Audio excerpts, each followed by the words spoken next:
pong reaction ng Malacanang dito.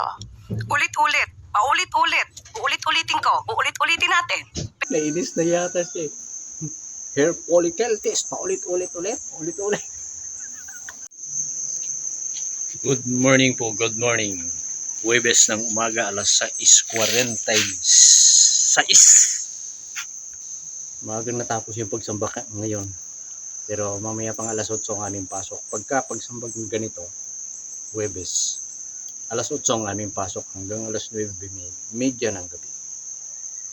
Good morning po, Luzon, Visayas, Mindanao. Magandang araw po sa mga makakapanood nito na nasa ibang bansa, iba't ibang panig ng mundo. Magandang araw po, magandang araw. Ngayon ay natatawa ako kay Jose Claire Castro. Sabi niya, paulit-ulit, paulit-ulit. Bardagulan ang gusto. Yung isang reporter sa Net 25 nagtatanong sa kanya, ito, panoorin mo. Nainis na yata siya. Hair follicle test, paulit-ulit-ulit, ulit-ulit. Panoorin natin. Ano ang reaction niya? Kahit din po na nabanggit nila, Yusek, good morning po.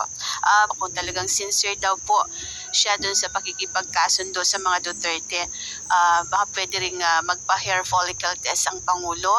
May mga kondisyon po para lang maipakita daw yung sinceridad po ng ating Pangulo dun sa kanyang pakikipag-reconcile. Pong reaction ng Malacanang dito. Ulit-ulit, paulit-ulit, uulit-ulitin ko, uulit-ulitin natin. Peke, ang video na siyang pinespread or isiniwalat itong si Atty. Harry Roque. Dapat ba natin siyang paliwalaan? Uulit-ulitin ko, paulit-ulit na lamang siya. Bardagulan ang gusto. Ba't kasi ayaw nilang i-kuwan sa hair follicle test para mapatunayan kung talagang malinis yung kanyang dugo, kung hindi siya karapatan ng bawat mamamayang Pilipino na malaman yung kalusugan ng Pangulo, Presidente. Sabi mo siya ang ama ng ating bansa eh. Kaya dapat lamang na gawin niya yun. Yung mga ibang mga Pangulo nga, ibang Presidente sa ibang bansa, parang every month yata o every third month nagpapa-medical test sila. Tapos ibibigay sa publiko para malaman ng kanilang mga nasasakupan kung ano yung kalagayan ng kalusugan ng presidente. Dapat ganun din. Hindi yung nagagat, naiinis. Tapos sabi niya, mga fake news yung mga pinagsasabi nila patungkol sa ating. Anong fake news? Fake news ba yung pagdala doon sa ibang bansa yung dating Pangulo? Fake news ba yun? Sinisiraan daw. Ano sinisiraan? Kalat na kalat sa social media, sa balita na kung ano, para mapatunayan kung talagang ito, yung pagkaka-interview ni Katonying sa kanya, may napansin na po sa kanyang pananalita, hindi siya makapagbigkas agad ng kanyang gustong sabihin. Parang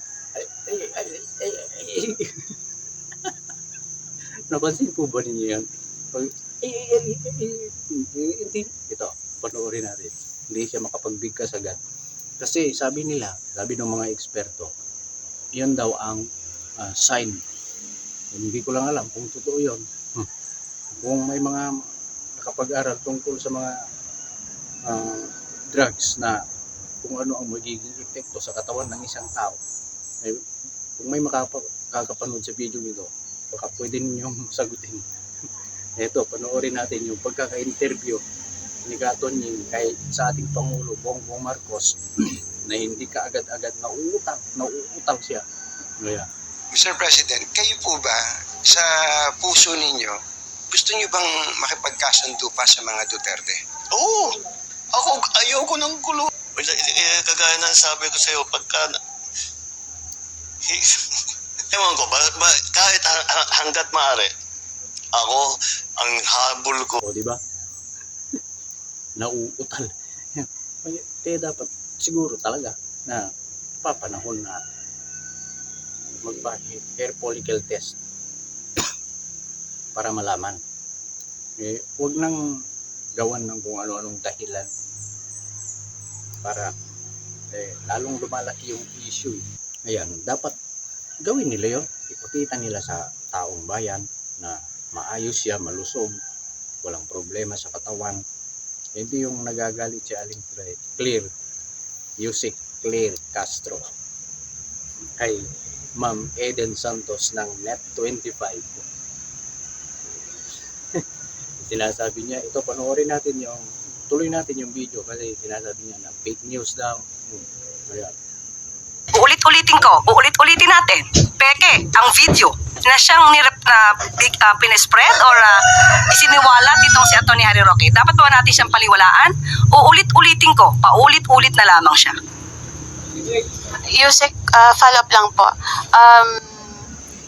Hindi naman din po batay dun sa video lang yung panawagang magpa-hair follicle test ang Pangulo. Bukod po doon, medyo... Paulit-ulit po ulit? Hair follicle test po ulit? Ayun po yung ilan sa tingin And dami, tungkol nga doon sa bigas na tag 20 ang kilo. Ang daming nagre-reklamo eh. Hanapin yan yung ngayon yung mga proof, yung katibayan. Maraming may papakita kung gusto ninyo na tapos sasabihin ninyo fake news. Pero nilinaw na ng Pangulo, President Bongbong Marcos, kung bakit ngayon lang nila nagawa yung 20 pesos na yan. Kasi nga marami rin silang inayos noon. Napanood natin yun sa pag-interview ni Katon Yin. Pero yung tungkol dun sa hair follicle test, dapat ipalabas na yun.